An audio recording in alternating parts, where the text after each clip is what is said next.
Kim Kataguiri anunciou nesse sábado que ele não se candidatará mais ao governo de São Paulo e, em um eventual governo Renan Santos, ele quer ser ministro da Reforma do Estado. A proposta consiste na criação de um superministério transversal que coordenaria diversas áreas, como fazenda, gestão, planejamento, casa civil e trabalho, para conduzir reformas estruturais focadas na redução da máquina pública. Ponto. Segundo Kataguiri, a decisão foi motivada pela necessidade de ter alguém na esplanada dos ministérios com experiência no Congresso Nacional para ter equipe técnica ao mesmo tempo com noção política. O deputado fez críticas a experiências anteriores de governo e defendeu a necessidade de se combinar credibilidade técnica com habilidade de negociação política junto ao legislativo. Havia técnicos que deram credibilidade para o mercado na equipe de Jair Bolsonaro, mas a condução política por parte de Paulo Guedes foi um desastre, afirmou em entrevista coletiva depois de fazer um anúncio em evento da missão na capital paulista. Cara, eu vi uma notícia, inclusive, do SBT falando sobre esse fato, e é vergonhosa a reportagem do SBT. É vergonhosa é vergonhoso o desinteresse dos jornalistas em representar o que estava acontecendo. Por quê? No anúncio dessa notícia do SBT, eles falam: Kim Kataguiri, do Missão, já errou o gênero do partido, da Missão, anuncia que será ministro da Fazenda de Renan Santos. Erro de novo, ele não anunciou que será ministro da Fazenda. Ele anunciou a chegada de um novo ministério, chamado Ministério da Reforma do Estado. É um ministério que hoje não existe no Brasil. É um ministério para ser até mesmo um ministério pai, mãe, assim, acima dos outros ministérios, para que as pautas de, principalmente, retomada de território, desfavelização, corte de despesa, a reforma bruta fiscal, inclusive o Kim Kataguiri comentou sobre isso, ele quer entregar para o Renan um orçamento de R$1 trilhão nessa gestão de economia de despesa para poder passar essas pautas. Algo semelhante a quando Donald Trump foi eleito presidente dos Estados Unidos, um ministério parecido com isso, de reforma do Estado, foi assumido por Elon Musk, que ficou super pouco tempo, ele ficou poucos meses, acho que nem chegou a ser meses no governo Donald Trump, ele chegou para fazer isso. Prometeu uma economia trilionária para o governo Donald Trump e uma grande reforma do Estado. Assim, francamente, os Estados Unidos não precisa de um super ministério da reforma do Estado como o Brasil precisa, não é mesmo? Ou seja, a reportagem erra no ministério. A reportagem erra quando ela fala que, nossa, e esse candidato Renan Santos, será que em um eventual segundo turno, será que ele fecha com Flávio Bolsonaro? Sendo que nós somos oposição ao Bolsonaro há 7 anos. E deixamos muito claro que isso jamais aconteceria. Basta eles lerem, assistirem qualquer coisa, perguntar para qualquer assessor do partido que eles teriam essa resposta. E eles falam isso em rede nacional. Outra coisa, eles erram ao falar que Kim Kataguiri decide sair porque estava estagnado nas pesquisas, assim como o Renan Santos. Aí é uma vergonha absurda. Chamar uma candidatura que sai de 0,3%, falando do Renan, uma candidatura que sai de 0,3%, 1%, 2%, 3%, 7%, batendo 10% agora. Batendo mais de 10% em capitais, 15% em Natal, 10% em São Paulo, cidades específicas como, creio que Londrina, era Londrina? Não era Londrina. Era alguma cidade de Santa Catarina, falando que lá ele batia já 13%, 14%. Franca e matemática subida. Objetivamente, curva ascendente. E eles falam que está com a campanha estagnada. É só objetivamente falso. É opinião própria, é impressão própria, nada baseada em realidade, contada em rede nacional. Então, assim, uma vergonha a cobertura especificamente do SBT em relação a esse caos, que deixa eu ver aqui, ó. O SBT tava no evento, meu irmão. Olha o microfone do SBT aqui. O repórter tava lá e ele escreve tudo errado pro âncora em rede nacional. Então, assim, por favor, tenham boa vontade com o nosso partido. É muita má vontade. Há uma má vontade coletiva em representar o que a Partido Missão tá fazendo. E essa má vontade, eu não creio que seja nem inimizade. Eu não acho que seja inimizade. Ainda mais com o próprio SBT. Eu acho que é falta de crença de que esses meninos do MBL estão fazendo algo sério. É uma falta de crença generalizada de que qualquer coisa no Brasil pode ser diferente. Então, ó, Lula, Bolsonaro, Lula, Bolsonaro, Lula, Bolsonaro. Qualquer um que fizer outra coisa será só o outro. Não receberá o cuidado para com a apuração. E isso é muito triste, né? A missão sempre tem que operar nos cenários mais difíceis possíveis. Então, até mesmo com o desinteresse da cobertura midiática, a gente tem que fazer esse trabalho. Não é mesmo? Vamos lá. Entre as suas prioridades, seguindo a notícia falando sobre o superministério da reforma do Estado. Entre suas prioridades, o deputado citou a aprovação de uma nova reforma previdenciária, o fim dos chamados super salários no serviço público e a revisão dos pisos constitucionais de investimentos na saúde e educação. Nós não teremos vergonha de defender publicamente o remédio amargo, afirmou o deputado, acusando concorrentes de cometer estelionato eleitoral ao dizer em campanha que não vão promover tais medidas. Qualquer um que vença a presidência vai ter que fazer, declarou.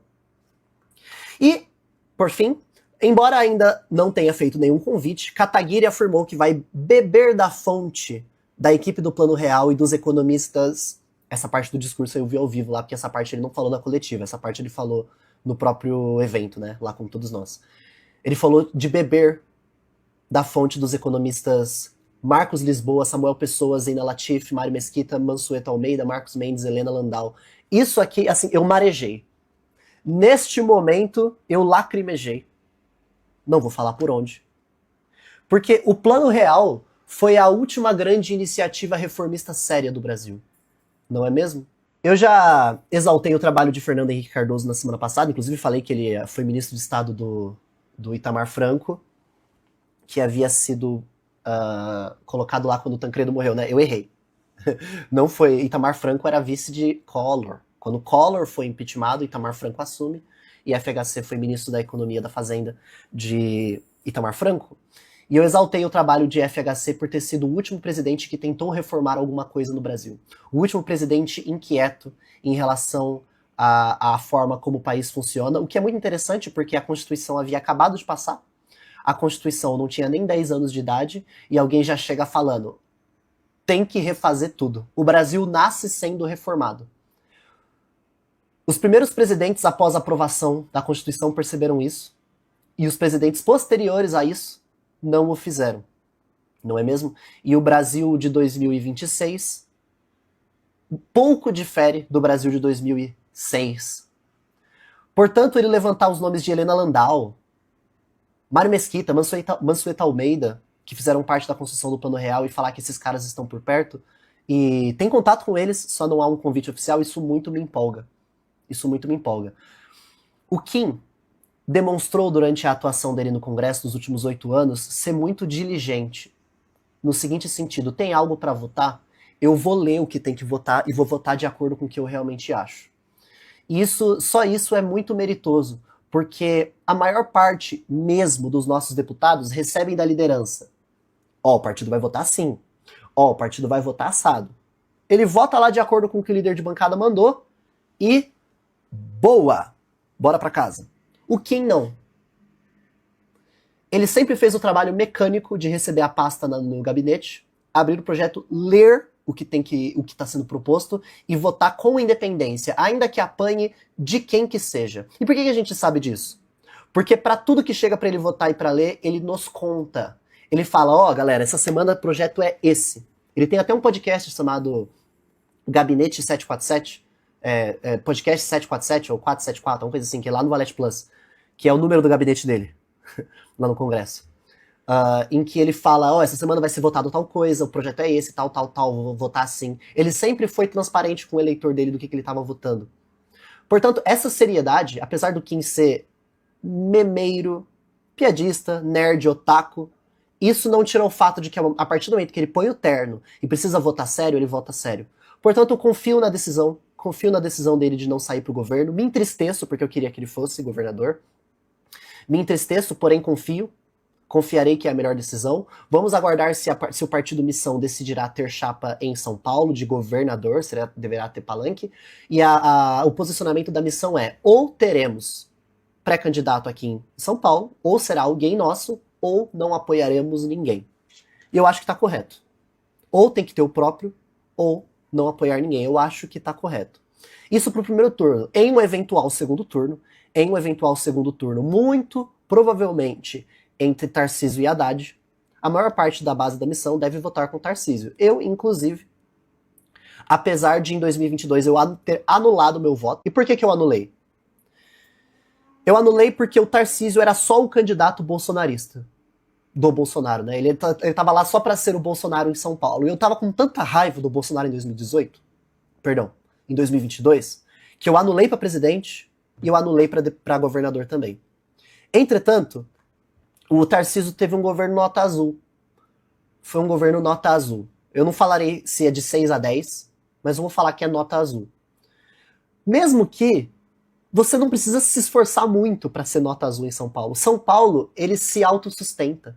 São Paulo, se você botar um cachorro lá para fazer acontecer, São Paulo vai acabar no azul. São Paulo vai se desenvolver, porque o paulista é brabo. E o paulista não é brabo por sorte. O paulista é brabo porque a estrutura que ele tem para ser brabo foi criada por ele próprio. Pelo próprio paulista, historicamente. Então você não precisa fazer muita coisa. Para você ser um governo nota 8, 9, 10 em São Paulo, você precisa fazer as coisas óbvias que não foram feitas em São Paulo até hoje. O Porto de Santos segue dominado pelo primeiro comando da capital. Nada fez a respeito disso o Tarcísio. São Paulo continua absolutamente favelizado. O Tarcísio não fez nada sobre isso. A malha ferroviária de São Paulo ainda é pequena. Eu vou dar um biscoito para ele aqui. O biscoito para ele é que alguns projetos parados há muito tempo ele tá finalizando. O mais característico disso é a linha 17 Ouro, que tava desde a Copa, meu irmão. Mas assim, posso falar? Não surpreende. Não é algo que a gente fala, uau! Como São Paulo tá seguro, como São Paulo tá desenvolvido, como São Paulo se desfavelizou. Não surpreende. Então, em um segundo turno entre Tarcísio e Haddad, eu devo votar no Tarcísio.